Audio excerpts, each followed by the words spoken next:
you can have your opinion about it one way or the other. The bottom line is they're doing something, and so I'm pretty thrilled about that. Um, so I know everybody's talking about the $10,000 student debt relief. It's 20,000 if you had a Pell Grant, but it's only for people that make under 125,000 a year. So it's means tested. Um, Me personally, I'd be like, just give it to everybody, but whatever. But that's the headline, and that's because it's the most interesting thing to say on the news, right? But what nobody's talking about is, oh, Well, let's also be honest though.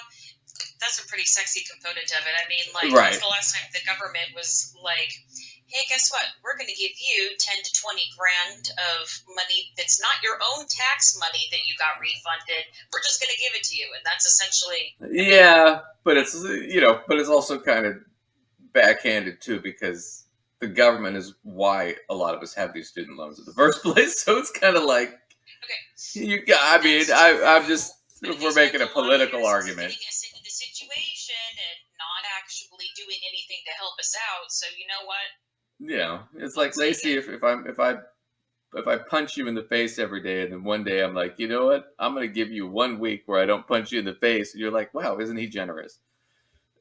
It's a little bit what this feels like. I'm just saying. I feel like that would have been better had you said instead of giving me a week, not punching me in the face one day, you just give me a bandage. Okay, I'll give you a band-aid. All right, you give me a band-aid. I won't let you bleed on the floor. All Jeez. right. Okay, that was really violent, but uh, I feel traumatized just thinking about it. yeah, I don't want to punch you. I'm thinking about how much my hand would hurt. Uh,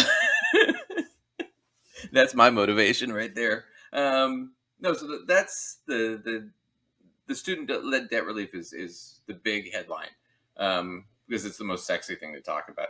There are a lot of other things in this though that are also, I think, equally attractive. One is they're capping how much colleges can raise tuition going forward, and they're putting more money back into colleges, and they're putting more conditions on that.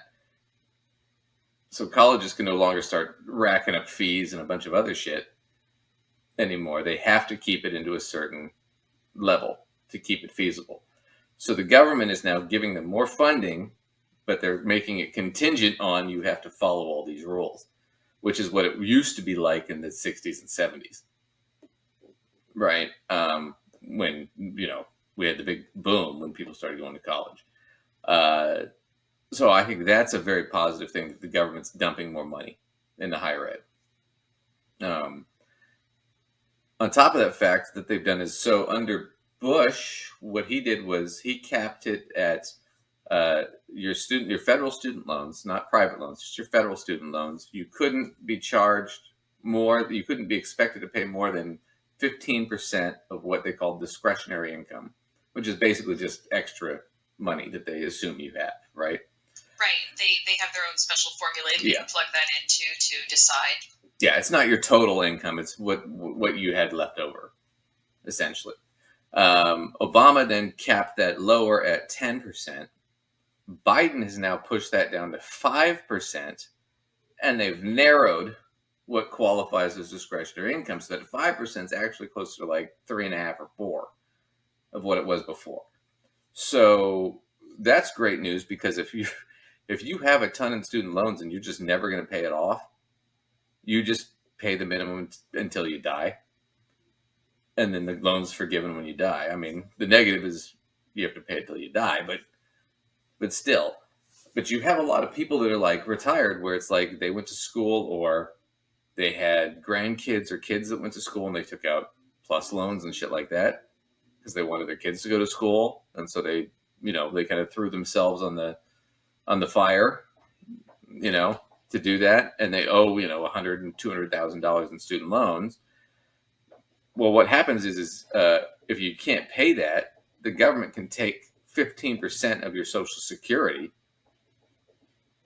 that's what you're living on, is devastating to pay Right. those loans. That's absolutely devastating because I mean this will have to be a future video because we definitely have a retirement savings crisis in this country. But Absolutely. think about it, people don't have much saved for retirement, and Social Security is really meant to be a supplemental form of income, but Right. that's what a lot of people's primary is, honestly. So if you got, Well, 15% right. or whatever Right. wrapped off of there because of student loans. And I have plenty of arguments about how we should beef up Social Security quite a bit. But yeah, but think about it. They can't take that, the 15% that they could take out of that. They can't take more than 5% now of your discretionary income going forward, come next year. Right. So if your discretionary income, all you're living on is Social Security, your discretionary income is probably almost nothing. Right. So that 5% is probably $0. Maybe it's 100, right? But if it's zero, you just pay your $0 payment every month and you're good. This is also great if you're getting out of college, you're trying to get a job, you have no discretionary income because you don't really have an income, or you have a very small income starting out, right? The government won't require you to pay more than that 5% of whatever the discretionary is. So it'll be a small amount for most people that are starting out or struggling. So it won't be like eating you away where you like God, I owe 10%. I have to pay that $200 a month, and I'm living on 20 grand a year. To take $2,400 away from somebody who's living on 20 grand, that's a lot. That's rent and groceries and for at least 2 months, right? So that's rough.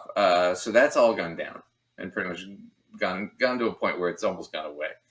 The other cool thing about that is okay, so you're paying the minimum. Well, the loan's accruing interest, so it's still growing because you're not paying down the principal or paying down the interest completely, right?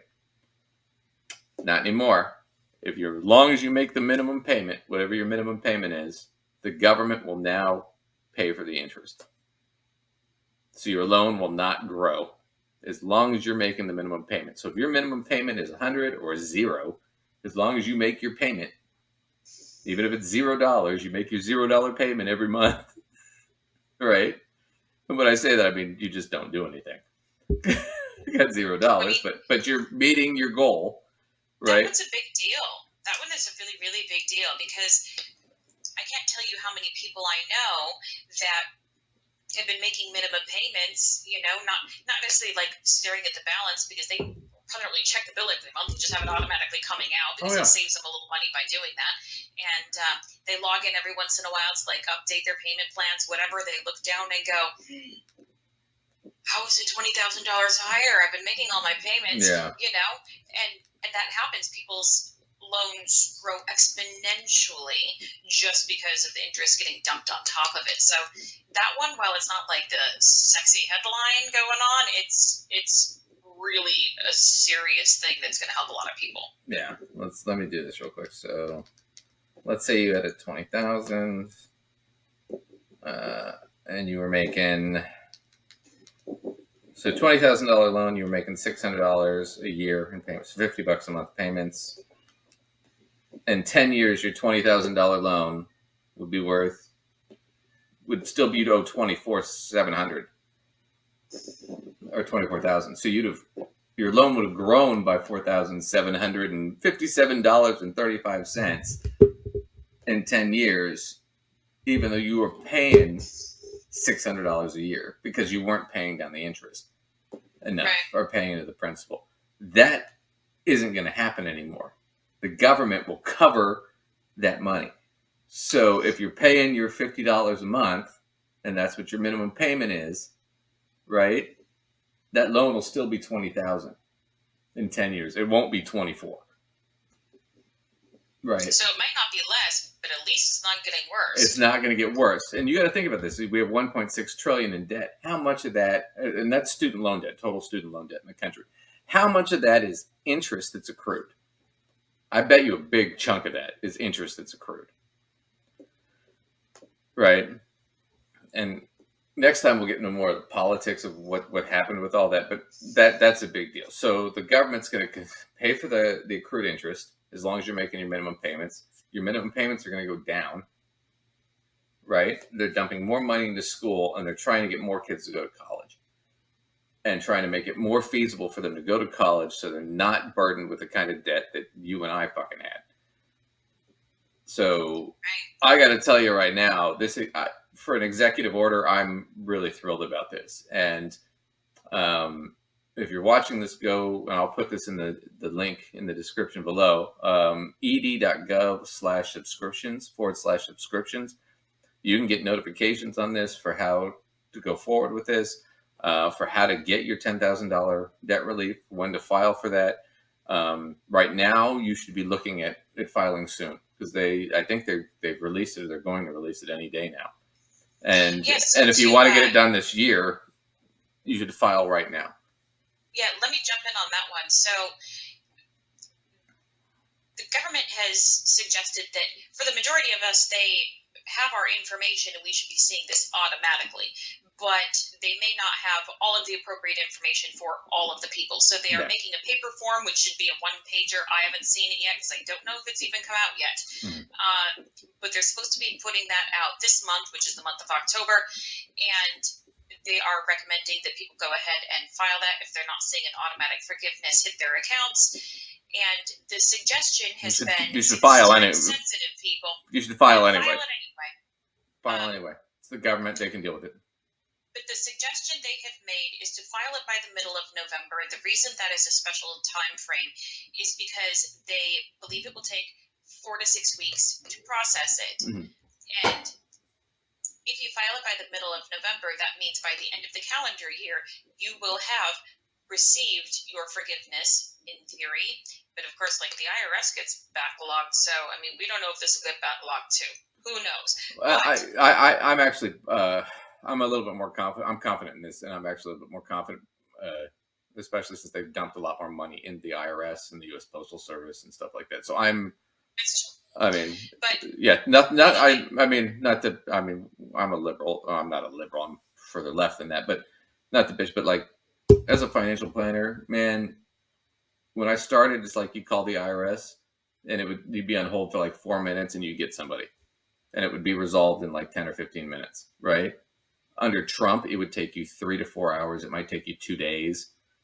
I mean, they cut so much fund. The government didn't. I'm also a tax preparer, so when I get a situation where I literally have to call the IRS, I go, oh, great. Yeah.